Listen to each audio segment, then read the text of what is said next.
datang di Link Stress Podcast by Link Produktif. Di sini kita akan membahas tentang perjalanan sampah yang jarang kita pikirkan. Oke, di sini juga sudah ada Pak Rohili. Oke, mari kita mulai. Apa yang sebenarnya terjadi pada sampah setelah keluar dari rumah kita? Iya betul. Ini kaitannya dengan sampah lagi, gitu kan? Sampah lagi. Yang memang pada dasarnya kita harus paham ya, dan juga mindsetnya kita harus ubah gitu kan. Nah, alur memang umumnya seperti ini kan. Dari rumah masuk ke dalam tempat sampah kita. Dari tempat sampah kita itu biasanya kadang ada petugas ya. Petugas yang mungkin dari kampung ataupun petugas komplek gitu kan, yang memang membersihkan sampah gitu kan, yang langsung dijadikan satu, kemudian langsung ditaruh di TPS ya kan, tempat pembuangan sampah sementara gitu kan ya kan. Nah di situ itu sifatnya memang langsung penumpukan gitu kan, penumpukan di mana, di dalam truknya gitu, yang tempatnya itu kan, di tempat dan truknya itu. Nah alhasil di situ langsung gitu kan ya kan. Nah kemudian besok paginya itu dan truk diangkut langsung sama tim petugas kebersihan gitu kan ya. Nah langsung kemana arahnya? Langsung ke arahnya TPA, apa, tempat pembuangan akhir gitu kan ya kan. Nah permasalahannya ketika memang sudah dari rumah, kemudian di TPS, kemudian di TPA gitu kan ya kan. Permasalahan adalah apa? Sampah yang ke TPS itu sudah tercampur satu ya kan. Karena memang tadi itu langsung ditumpuk gitu kan di dalam dump truck tersebut gitu kan. Nah kemudian dari TPS ini langsung berangkat ke TPA tanpa adanya apa? Pemilahan gitu. Tidak dipilah antara organik, non organik, B3 gitu kan ya, kayak seperti itu. Nah alhasil lah ketika di TPA itu sifatnya bukan by system lagi gitu kan, bukan residunya itu residu yang memang kata istilah misalkan organik gitu kan, tapi memang tercampur semua jadi satu gitu. Alhasil sifatnya itu sampah timbuh gitu kan ya kayak sampah timbun gitu jadinya. Nah artinya itu seperti apa? Sistem kita itu banyak memindahkan sampah saja, bukan mengelolanya gitu kan ya kan, bukan menyelesaikan sampahnya gitu. Nah jadi kasihan yang di TPA gitu. Alhasil apa, di sana banyak pencemaran, banyak apalagi bau yang tidak enak gitu kan. Kenapa? Udah pencampuran nih dari TPS-nya. Seharusnya dari rumah tuh udah ada pemilahan, atau minimalnya di TPS ada pengolah, apa, pengolah pemilahan juga di dalam TPS tersebut gitu. Nah di dalam TPS ada pengolahan sehingga apa, ketika sudah masuk ke TPA gitu kan, itu residunya sudah sedikit gitu kan, seperti itu. Jadi memang yang terjadi gitu kan, memang kalau kita lihat lah gitu kan ya, kayak sampah organik, plastik, tisu, kaca, bahkan logam sekalipun ya kan, bahkan apalagi kayu sekalipun gitu kan, itu sudah tercampur jadi satu gitu kan ya. Alhasil apa ya, penumpukan gitu kan di dalam TPA seperti itu gitu kan. Lanjut ya. Hal apa yang paling mengejutkan dari perjalanan sampah ke TPA? Nah ya memang sering ya kan, kata istilah sering terjadi yang selalu mengejutkan gitu kan ya, ketika memang dari TPA gitu kan, TPS kemudian ke TPA gitu kan, karena memang apa, tercampur, muncullah masalah-masalah yang memang sifatnya itu mungkin bisa terasakan oleh orang langsung gitu. Contoh, ketika karena memang sudah tercampur jadi satu gitu kan, maka di situ ada namanya cairan juga gitu kan, cairan yang tidak sedap gitu kan ya, kayak ya mungkin ya kalau mobil bak sampah jalan gitu kan, kita pun orang pengendara gitu mencium bau yang tidak sedap gitu kan ya kan.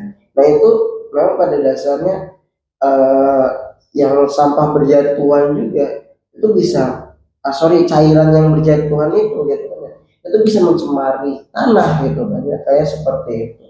Nah kemudian alhasil dari penumpukan dan sebagainya gitu kan, dari sampah organik gitu kan yang membusuk gitu kan ya, karena tertutup plastik dan sebagainya, yaitu uh, apa ya, timbul namanya gas metana yang berlebihan gitu kan ya, kayak seperti itu.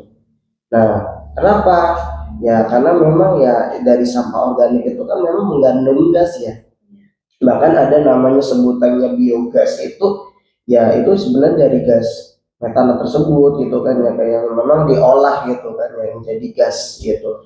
Nah alhasil gitu kan ya, kayak resikonya apa, ada kan berita kayak seperti eh, TPA kebakaran gitu kan, ada yang memang bau yang tidak sedap itu kan ya timbul gitu kan. Nah itu yang memang pada dasarnya terjadi karena memang tadi itu gas metana yang berlebihan gitu kan. Nah ketika sudah campuran seperti itu, bisa nggak didaur ulang? Tidak bisa kan ya, kayak karena memang sulit, itu udah menjadi PR, udah tercampur satu, plastik juga udah tercampur, organik juga udah tercampur, minyak, tisu dan sebagainya gitu kan. Nah kalau misalkan ia toh bisa gitu kan, nilainya kan bisa turun gitu kan, tidak bagus lagi gitu kan, dan juga sudah tidak layak untuk didaur ulang seperti itu. Bisanya apa, yaitu dihancurkan kalau itu mah. Nah termasuk kata istilahnya mungkin ada pemrograman baru gitu kan, yang mungkin sekarang itu sudah menjadi apa ya namanya, untuk pengurangan sampah di TPA gitu kan ya, kayak kalau nggak salah itu ada program yang dimana kerjasama dengan PLTU, yaitu itu sebagai bahan pengganti batu bara gitu kan gitu, yang dimana sudah diterapkan oleh Singapura juga gitu kan ya, kayak tentang program tersebut. Nah kini Indonesia mencoba itu gitu, bahkan salah satunya di uh, apa namanya di kota kita di Cilegon itu sudah menerapkan gitu kan ya, kayak seperti itu. Nah sebagai pengganti batu bara. Nah ketika sudah menjadi batu bara, di situ kan ada namanya limbahnya gitu kan, kemudian ada pengolahan khusus gitu kan, supaya yang keluar itu gasnya bukan gas racun, itu ada pengolahannya di dalam prosesnya itu. Nah sehingga itu bisa menjadi listrik kan Kak gitu. Nah itu yang memang sudah menjadi apa, kata istilahnya inovasi untuk penanganan sampah yang bertumpuk di TPA seperti itu. Nah, karena memang ya tadi itu kalau sudah tercampur seperti itu sulit didaur ulang gitu kan ya, kayak seperti itu. Nah kemudian TPA juga cepat penuh gitu kan ya, kayak jadi itu salah satu metode dan juga penerapan yang sedang di apa ya usahakan oleh pemerintahan gitu kan ya, kayak untuk apa, mengurangi gitu kan penumpukan di dalam TPA seperti itu gitu kan. Oke, lanjut ya. Seberapa penting pemilihan sampah di rumah dalam sistem pengelolaan? Betul banget. Sangat krusial ya, saya bilang sangat berdampak sekali gitu kan. Nah, kenapa? Karena memang penentuan berhasil di dalam sistem ataupun dalam suatu inovasi gitu aja kan, itu berawal dari rumah sebenarnya, karena tadi rutenya kan rumah, TPS, TPA kan. Nah jadi memang yang paling utama tuh ya dihilirnya dulu gitu kan, jangan sampai kita membenahi uh, apa namanya hilirnya gitu kan, tapi hulunya tidak nih gitu kan. Nah karena memang supaya manage sistem itu kan dari hulu ke hilir gitu. Nah, jadi di hulunya ini ataupun di rumah itu kalau bisa ya sudah ada sistem itu kan. Gitu. Makanya apa ya kata istilah banyak bank sampah tuh sosialisasinya juga dari rumah gitu kan. Yang dekat di wilayahnya gitu kan atau di desanya gitu kan, patokannya desa terlebih dahulu gitu. Nah sehingga apa, sehingga bisa melakukan pemilahan gitu. Nah nanti dalam sistemnya seminggu kali itu bisa pengiluan, plastiknya bisa dibayar gitu kan ya, kemudian organiknya mungkin bisa juga dibayar gitu kan, kemudian kalau ada botol-botol aqua itu bisa dibayar gitu kan, kemudian ada besi-besi juga bisa dibayar gitu kan ya. Nah dari situ ada nilai ekonomi gitu kan ya kayak dari apa namanya kata istilahnya yang mungkin dampaknya itu yang tadinya orang tidak mempunyai penghasilan itu bisa menjadi penghasilan juga gitu kan dari maaf ya bukan berarti dia sebagai pemulung bukan ya, tapi dalam konteksnya itu akan kesadaran gitu kan untuk menjadi pemilah gitu kan untuk dijual ke dalam bank sampah seperti itu. Nah kemudian dari situ dampaknya apa ke TPA-nya, residu yang ke TPA itu jauh lebih sedikit gitu kan ya kayak. Jadi memang sudah tidak apa ya kata istilahnya sudah tidak tercampur juga ya, sudah tidak tercampur lagi gitu. Kenapa? Plastik bersih gitu kan, jadi bisa didaur ulang gitu kan. Organik itu bisa jadi kompos gitu kan, atau bisa juga memberi makan ke maggot kayak gitu kan. Nah itu yang memang apa ya kata istilah kalau sudah dari rumah sudah dipilah gitu kan, ya, sudah disesuaikan gitu. Jadi memang apa ya ketika sudah seperti itu petugas pun enak gitu kan karena memang sudah residunya juga sedikit. Jadi dalam artian ini penyempurna sistem gitu kan. Jadi yang di hulunya ini akan sadarannya gitu. Nah, alhasil petugas yang di hilir ini sudah tidak apa ya, sudah tidak pusing akan secara efektif. Harus gimana nih mentumpuk nih, udah campur nih, tidak seperti itu kak. Tapi memang sudah terjadi pemilahan, sudah bagus gitu, sudah oke gitu kan.